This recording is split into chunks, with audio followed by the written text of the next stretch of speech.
Holy crap, everyone, we gotta talk about that Arrow reveal, so just careful for spoilers from episode 15 if you haven't seen it yet. We gotta freak out about that big reveal. That's really like the big thing to talk about, but there's a bunch of other stuff that happened in this episode, and the identity actually holds true to the comic book character's motivation, even though they're switching names. I'll explain it. It's a bit crazy, but I feel like they pulled it off really well, so I'm really happy with what Arrow's doing right now. So there's a new round of the Flash Ring giveaway. All you have to do to enter is be a subscriber, leave a comment on this video.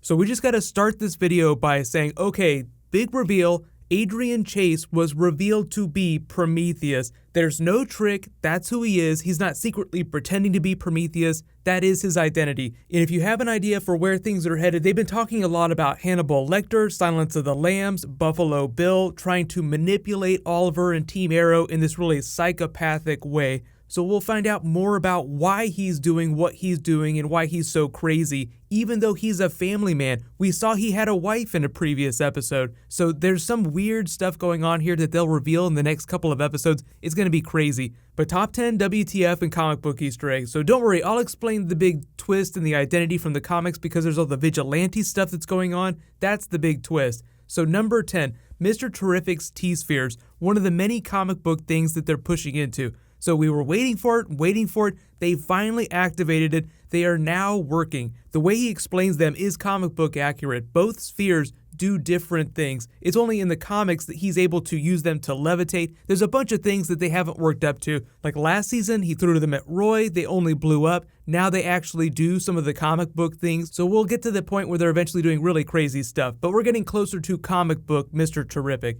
Number 9. Thea is super dark now, totally turning into her mother, suggesting they throw Billy Malone, Felicity's dead boyfriend, and a good cop underneath the bus because he's totally dead and he won't mind. That was one of my favorite things from Thea's storyline. He's dead, he totally won't care about this. And then she also suggests they use Pandora to blackmail one of the councilmen to vote for Oliver, using his wife's suicide against him to get him to vote for Oliver. Just the worst thing ever. So that's totally a move that Oliver's mother would make in the early seasons. Eventually she came around, like before they killed her off of the show, they tried to redeem her a little bit. And thankfully they did reveal at the very end that she knew that Oliver had been the Hood the whole time. So the writers said that they're pushing Thea in the direction that her mother went, so we'll see where they bring her back around. But the big explainer here for her leaving the show, like she's like, I need to go away and fix myself, is that Willa Holland, the actress, is only contracted for 14 episodes of the 23 that they do, so she's just not going to be in as many episodes. That's the reason. So they wrote her out for part of the season. So she'll be back eventually, don't worry. But number 8, Felicity joins the Helix hacker group even after the Fighting Fire with Fire will get you burned speech. So a couple people got that speech.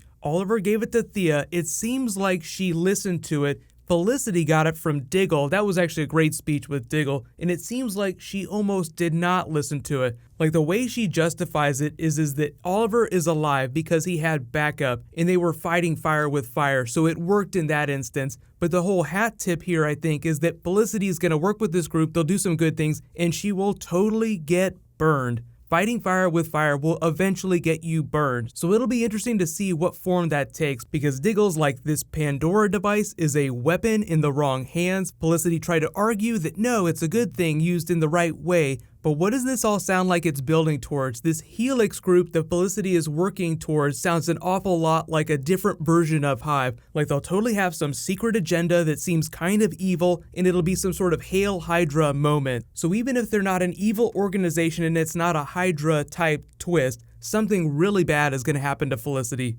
But number 7, Oliver's trial totally makes it seem like Adrian Chase has been manipulating things this whole time to shift blame to him. Like he's there to protect him. He barely spoke during the trial. But when the medical examiner who falsified the evidence to protect the Green Arrow comes forward, she says that Adrian Chase told her that it was the mayor that was ordering her to do that. So there was this weird thing in the episode where he kept trying to manipulate Oliver, knowing that he's Prometheus, like he's orchestrating events this way, so that Oliver will throw himself under the bus. Like he offers himself, he's like, you need to throw me under the bus. And he's like, no, I'm not going to do that. That's the wrong thing. He wanted Oliver to throw the Green Arrow under the bus. So all this is just misdirect, like him pretending like he wants to take the blame himself. No, I would never do that. I'm going to choose option 3, throwing the Green Arrow under the bus. That's the right thing to do.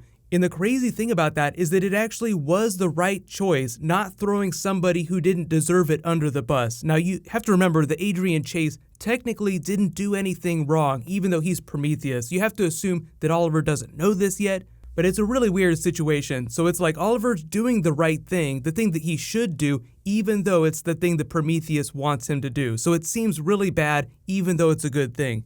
But number 6, Vigilante versus Team Arrow Round 1. It's just a way to show you what a badass Vigilante is. Like, they literally throw Thea like she's a rag doll. So it's a bit of a misdirect. Like, the voice that they're speaking with sounds like this gravelly Adrian Chase voice. So knowing the big twist that Vigilante is not Adrian Chase starts to make me wonder if this is a woman. So there were a couple key scenes in the episode, and the way their frame looks, the way they walk with their hips just makes it seem very feminine. So we'll talk about that again in a second, because there was a lot of Vigilante stuff in this episode, especially with the Prometheus storyline. So Vigilante is a badass. That was the whole point of this scene, just trying to take them down and prove why Team Arrow should not ride in limousines together, especially what happened after last season when Felicity almost died. Number 5, flashback Oliver in the Season 1 suit. Always fun to see him in the Season 1 suit again. So he goes to get the information from Kovar, and the thing that stuck out to me about this scene is that you look at all those swords behind his desk. It looks really badass, but it reminds me of how Prometheus laid out all his blades in the mid-season finale. So I wonder if there's some sort of connection between the flashbacks, Kovar, in present-day Prometheus, because we know he studied with Talia al Ghul, and she's part of the flashbacks, so maybe Kovar also has something to do with Prometheus in the flashbacks too. It just seems like they're all coming together. All these things are starting to connect in really interesting ways.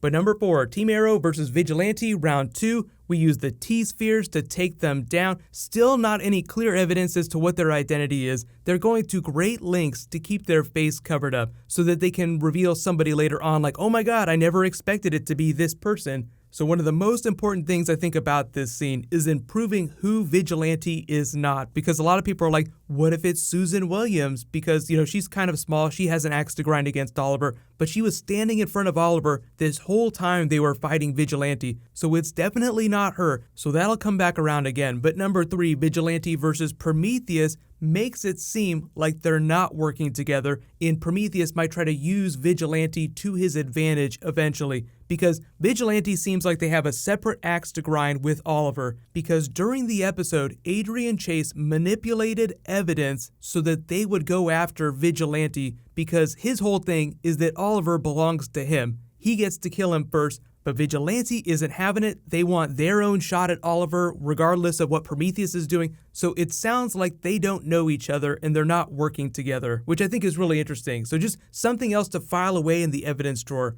But because Prometheus is such a master tactician, he might try to use Vigilante's beef against Oliver to his advantage in the future. So number 2, big WTF. Oliver blames Billy's murder on the Green Arrow, throwing himself under the bus, making him number 1 on the police's hit list. So that means that he's going to have a really hard time doing Green Arrow things in the city from now on. So like I said, Adrian Chase, Prometheus, was manipulating Oliver this whole time to make this decision, even though it was the right thing for Oliver to do.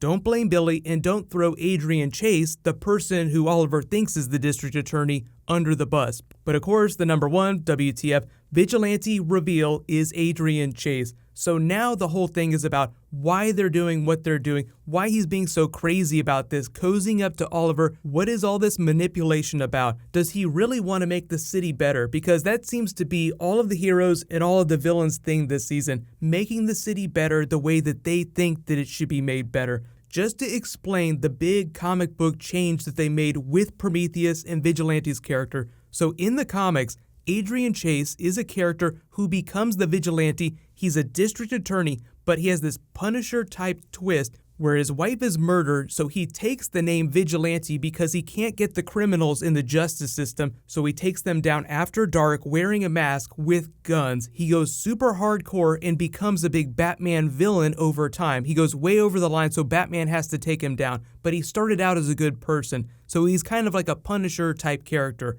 But what Arrow has done has taken Adrian Chase from the comics and turned him into Prometheus on the TV show, and even though the names are different, the backstory reads kind of the same way. So in the comics, Prometheus, this Justice League villain who goes after them trying to kill them all one by one, manipulating them, his parents were criminals that were taken down and killed by the Justice League, so he vows revenge, goes away, basically gets all these crazy powers, then comes back. So it's kind of the same thing with Adrian Chase. So unless there's another twist left to reveal about the backstory, it seems like they're saying that Adrian Chase's father was Justin Claiborne, and part of his reason for wanting to get at Oliver is because he murdered his father, but it's gotta be way more complicated than that. It's not a simple revenge story. It wouldn't be this psychotic if it was all about that. So let me know in the comments, why do you think that Prometheus is going to such great lengths to manipulate Oliver? It goes way beyond killing his father. It has to be something way crazier. So what's going to happen next is I have some new Marvel to post. If you guys want, I'll do that Arrow trailer. Then Friday morning, I'll post my spoilery Logan review video. So make sure you go see Logan this weekend. While you wait for that, you can click here for that Justice League test footage, and you can click here for my Flash video. Thank you so much for watching. Let's high five. I'll see you guys in the next video.